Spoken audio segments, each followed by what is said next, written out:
araaraa fi nagaan iddoo isaan qaban. Nagaa fi araara barbaanna yeroo jennu Oromiyaan bulchaa lagaarraa walaba taatee hiree sabummaa ofii murteeffachuu dhugoomee fi nambiyyaan Oromiyaa bakka bu'oota irratti walii galameen gaggeeffamuu danda'an jechuudha. Sun kaayyoo sirna gadaati.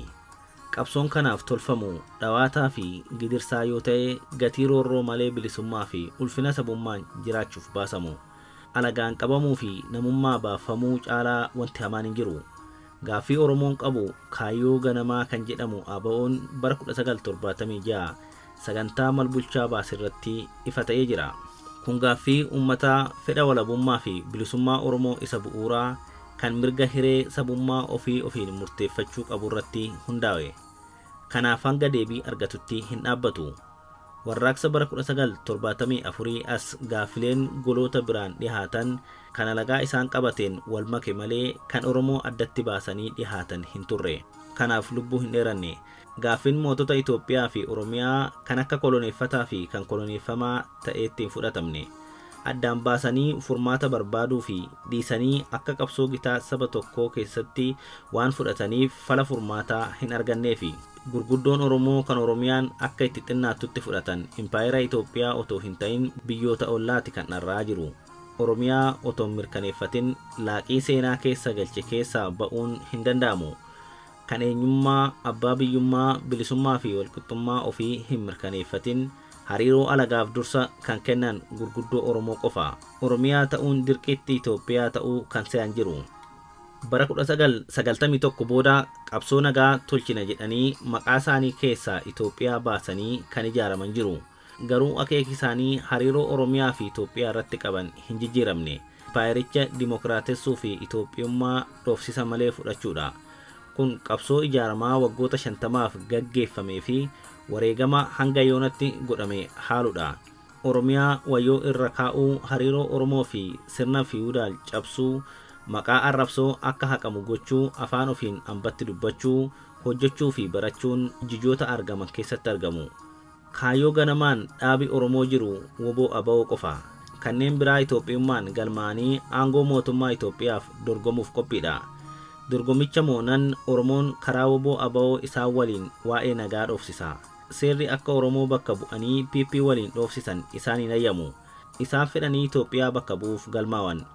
Mootummaan impaayera Itoophiyaa gaggeessu nyaapha. Oromoonni bilisummaa, walqixxummaa, walabummaa kan jaalataniif nagaa, araaraa fi eenyummaan isaanii kabajamee fi bara baraan dhalootaa dhalootatti jiraachuufi. Nagaa fi araarri filmaata biraan qabani. Oromoon dubbee isaanii dimokiraatummaa, qo'a uummataa yookiin dimoogiraafii, qabeenyi uumaa badhaadhaan qabanii fi mirgoota ilmaan namaa kan abbaa tokkee fi murna kabajaa fi safuu qabaachuu isaanii miiltoo amanteen irra kaa'amu godhani. Godinni gaanfaa erga nagaa dhabee jaarota tokkoo fi walakkaa ol ta'ee jira. Biyyoota godinichaa keessaa tokko Abisiiniyaa kan dhiyeenya ka'ee Itoophiyaan waamamu. Itoophiyaan biyya afaan gosootati. Mootummaa uummataa yookiin dimokiraasiin waliin beekani. Mootummaan abbaa gonfoo buunanis maqaasaa Rippaabilik jedhaniin malee hanga yoonaa abbaa irrootatu wal jijjiiraa jira. Otoo hin koloneeffaminiin dura Oromiyaa aadaa dimokiraatummaa sirna gadaa jedhamu qaba ture. Ammayyuu yaadi uummataa garuma sanatti dhufa. Itoophiyaa ammayyaa keessatti kennati kan gaggeeffamu ilaalcha addunyaa afan faajjeessuuf malee takkaa qajeeltuu fi bilisaan ta'ee hin beeku. Yoomuu sun yaadamee hin beeku. Yaadamus danda'uunsaa mabsiisadha. Gurguddoon Habashaa gara dimokiraasiitti hiikuu ta'a jedhanii yaaduun dhaloota hedduu fixa. Kan humnatti dhufuu hundi afaan kamuu haa dubbatu, akeeki ittiin masakamu kan waajjirbulchii impaayera durii dhufee adda ta'uu hin danda'u. Akeeka sanatti dhimma ba'uun kan aangorra jiru akka seerawummaa duudhaa qabaatu dandeessisee qabeenyatti saaqaa caalaa abbaa fi murnoota ofittootaa fi agariif banaa fi kanaaf impaayericha diiguun kanneen otoo aangootti hin bu'in irbuu seenaniin irra ilaalama. Fuunaansi duubatti harkiftuu hundi aangoo impaayeraaf akka jirutti dorgomuu barbaadu. Kan dimokiraatessus ni dandeenya jedhanis jiru. Ni soban hundi isaanii garaadhaa duubatti harkistuu aangoo impaayerichaa akka jirutti yookaan tollaan dimokiraatessanii dorgomuu kan barbaadan turaniiru. Kan aangoo qabate hundi duudhaa hacuuccan itti fufa. Fincila hunda humnaan macalaqsuun kan yaadu hundaaf barumsa kennuu yaala. giti bittaa seeraa ol waan taateef mirgoota abbaa fi mirgoota ilmaan namaa ulfeessuun waan hin yaadamne ture. Uummattooti godinichaa baroota dheeraaf nagaa fi araara yaadaa turan. Duudhaa abbaa waraanuma dhaabuuf waraana warraaqaa kan nagaa fi misooma godinichaatti fiduu gochuutu irra jira. Hacuuconni yeroo hundaa qabsoo hidhannoo walabummaaf gaggeeffamu busheessuu fi cunqursaan akka itti fufu gochuuf biyyi waraanaan ijaarame hin jiru jedhu. Garuu uuman namaa ka warraaqtichi Ameerikaa jedhe bilisummaa naaf kenni yookiin du'a naa kenni isa jedhe fakkaata. Bulchi tokko hangam yeroof jabaa haa fakkaatu malee kan turuu danda'u hanga namichi qawwee baatuuf to'atu danda'etti qofa. Bulchi nugusichaa Dargii fi Wayyaanee fakkeenyota dhiyooti. Kanneen qabsoo nagaa sababa adda addaaf labsan jiru.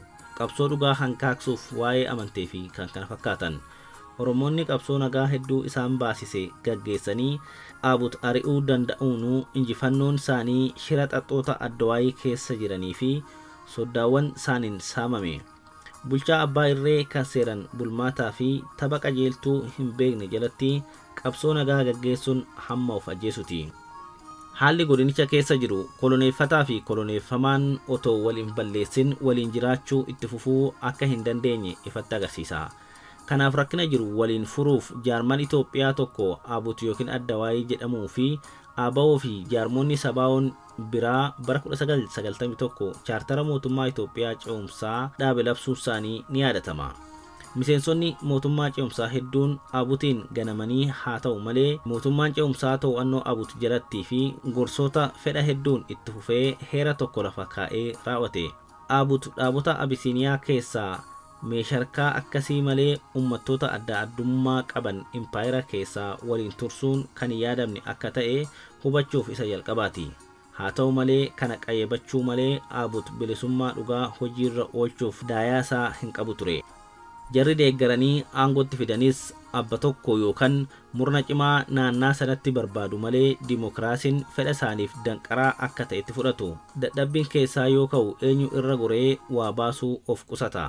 Kanneen dubbee oromummaa qaban qooda fudhannaan ummataa akka aanjaa qabu ni qayyabatu. Garuu garaa akka hojiirra hin oolchine madaqfamni malbulcha ofaangeessaa dubbee qaban ofittumaanii fi yaaciin hooggana isaanii waan sirrii hojjechuuf gufuu itti ta'ani. Haa ta'u malee irbaala irratti ummattooti walqixxee akka ta'an fudhatee jira. Herichi dursa irratti nuti sabooti sablammootii fi ummattoonni Itoophiyaa jechuun jalqaba. Murni kun hundi akka eenyummaa waladdaa fi biyyoota ofii qaban mirkaneessa. Hanga yoonaa tattaafannaan nagaa fi araaraa godhamu kan hankaakeef mirkanoota kana fudhachuu hanqachuuni.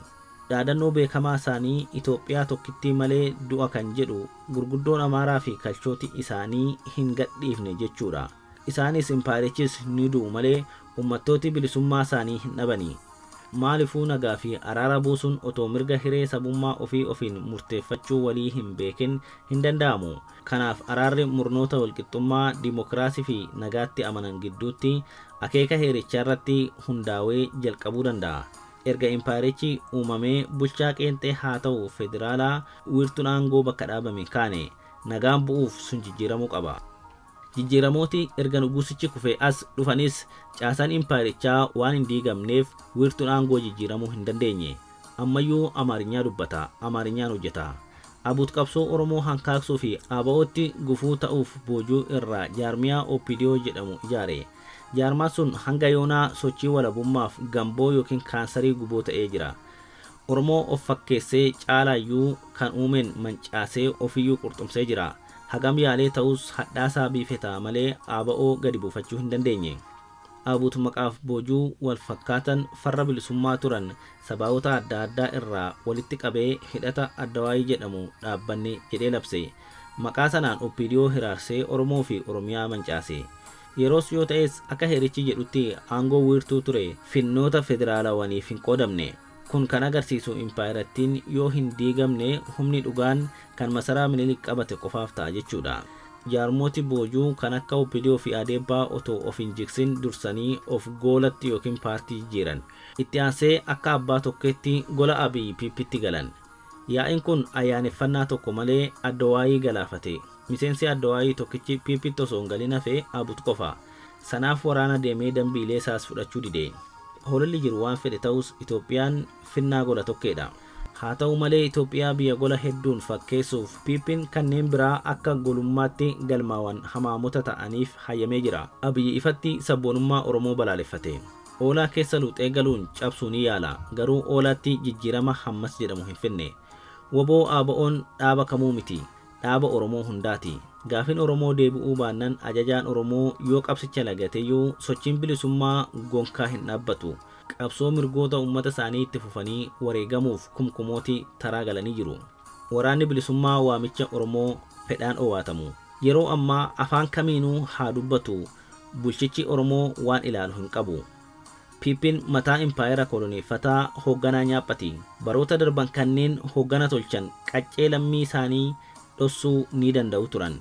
Dubbiin Iyyaasuu Tafarii fi Mangistuu dhahamuu danda'a. Abiyyi fi qondaalonni isaanii aangoo impaayera Itoophiyaa qabachuuf Oromoo isaan jalqabaa miti. Garuu Itoophiyummaan malee Oromummaan hin qabanne. Kaartaa lama qabu. Tokko hooggansa seera qabu Itoophiyaa bakka bu'uun dhufan.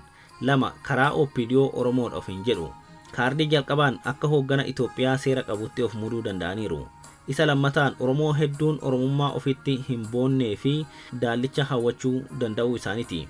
Akkasitti raayyaa isaaniif kumoota madaksanii waraana finciltoota Habashaa kan keessa lubbuun hin deebinetti ergu. Karaama kanaan oboottis obbolootaan akka wal fixan bobbaasu. Ilmaan cunqurfamtootaa kan hin dammaqne bilisummaa ofiif otoo hin ta'in waraana isaan hin laalle keessatti du'u. Jara kana mootummaa Oromoo of fakkeessanii Oromoo irratti fixa sanyii raawwataa kan jirani. Duudhaadhaan kan ummati yaa'ii ba'u namaa fi uumaa hooqubaa fi hooda tokko tokkoon walitti araarsuufi. Akka OPDO'n tolche malbulchaaf miti. Sirni gadaa malbulchaaf mala itti furu ofiisaa qaba ture. Dhaabotni Oromoo akka abbaa gadaafaa kanneen kabajaman turani. Kanneen si'anaa kan dur itti yaadachuuf yoo hin taane aangoo fi hooda akka duriin qabani. Guutummaatti mootummaa nyaaphaa jala waan jiraniif bakka bu'oota baalabbaasotaa fi abbaa qorootaa mootummaa abbaa gonfoo durii fakkaatu. Hawaasota kanneen dhaabota kana lafa jalaa fi ifaan tursuu danda'an galatti ni ta'aafi. Otoo jarri ammaa dhaalaa jara durii ta'anii woboo gargaaruun ugganii mootummaa nyaaphaan Oromiyaa irraa harka kee kaasi jechuutu irra ture. Garuu kan nama dhibu isaan woboon akka lola bilisummaa Oromiyaa dhaabuu gaafataa jiru. Garuu abbaa'ummaa dhaabichi duudhaa gaafatu fudhachuuf ammayyuu sammuu kolonummaa keessaa hin baane. Weerartuun PP fi gartuun isaaniin hoogganamtu roorroo dhumeessaa fi saamicha Oromiyaa keessatti ta'uuf abbummaa fi itti gaafatama qabu. Hamma ummati godinichaa irraa wal caalman malbulchaa ka'uttii fi carraan diinagdee ofii kunuunsuu argamutti nagaa fi araarri hin yaadamu. Tokko tokko mirkanii qabachuun yaadammal dhugaa dabsanii kanneen seenaa roga dhabsiisanii afuufu. Dabtaroota tawaahidoo akka ummata ofii ol kaasanii fi Oromoo itti cabsanii yaadanmal hedduu lafa kaa'an. Wallaalaa fi beekan isaanii sammuun gandaa hin baane tokko tokko dhugaasaa otoo hubatan yeroo ammaa kana soba dabtaroota bara duriin yoo masakaman argamu. Oromoon Afrikaa alaa jaarraa 19ffaa dhufe jedhaniifaa ololu. Oromoon erga Afrikaan uumamtee as ba'uusaa wanti mirkaneessu hin jiru. Oromoon uummattoota dullachoota Afrikaa keessaa tokko. Cinaa xiqqfattee baqaanaa Afrikaa ba'aa keessa marmaraa ba'an. Jaarraa 16ffaa kan bar tokko gara kibbaatti godaanan yeroo isaan kaabatti deebi'an agarsiisa. Oromoon qaama uummattoota afaan Kuush dubbatan kan al tokko Mediteraaniyaan hanga naannaa baantutti to'ataa turaniiti. Oromoon uummattoota argaa dhageettii Giriikiin Awutoophiyaa jedhaa turanitti kanneen maqaa kana guddifatan caalaa kalaa'u. Oromoon seenaa du'e waggoota 6,000 caalaa kanneen ammaa fi egereef dhimmamu. Afrikaanonni lachanuu tibba qaroomaa fi kufaatii muuxatanii jiraatanis seenaan sun dhugaa amma jiru keessatti hin calaqqisu ta'a taanaan dhimma hin baasu. Sabboonummaa qaccee dhalootaa yookiin DNA irratti kan hundaa'u otoo hin ta'in seenaa qooddamoo sirna jireenyaa wal fakkaataa hordofan aadaa fi duudhaa daangaa biyyaa beekamaa to'atan afaan tokkoo fi kaayyoo isaan tokkoomsu Oromoo isaan jechisiisu. Oromummaan yookiin sabboonummaan Oromoo eegaloota kanarratti hundaa'a. Yoomuu waan haqamuu miti.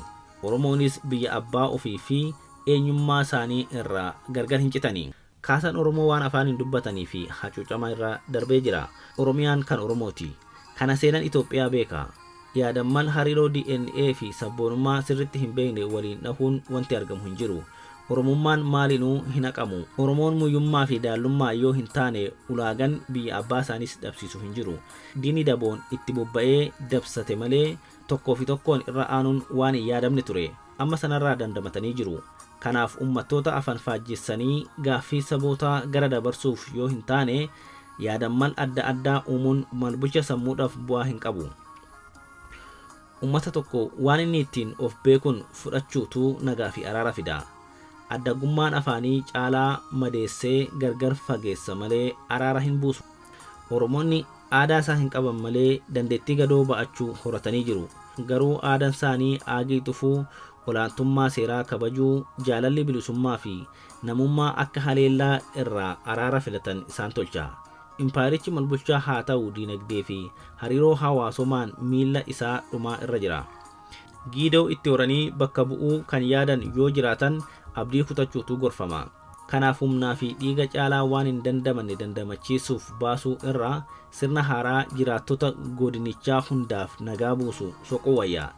Impaayirri sirna nafxanyaan dhaabame bososee jalaa waa bibbiqilaa jira. Ilmaan namaa walitti hirkachuuf garbaa fi manyaa meeqa cehanii wal barbaadu. Nuti kan Afrikaa fi ollaatti nagaa qabaannee waliin guddachuuf otoo dandeenyuu nagaa araaraa fi lola nu harka jiran keessaa lola filachuun waan kolfaati. Amma bara fiixee kaapitaalizimii keessa jirra.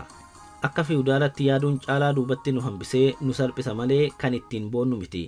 Sirna wal nu lolchiisu keessaa baanee akka haaratti yaaduu haa eegallu. Oromoon biyya taadhii qabeenya uumamaan badhaatuu aadaa dimokiraatummaa qabaachuu fi diloormaan guddicha Afrikaa ta'uun liphii yeroof malee araaraaf ta'ee lolaaf aanjaa qabu. Garuu nagaa araara qajeeltuu fi bilisummaan kaayyoo isaanii dhaabbataadha. Oromiyaan haa jiraattu. Ulfinaa fi suurran gootota kufaniif, walabummaa walqixxummaa fi bilisummaan kan hafaniif nagaa fi araarri ayyaana abbolii fi haadholiif haa ta'u. Ibsaa Guutamaa.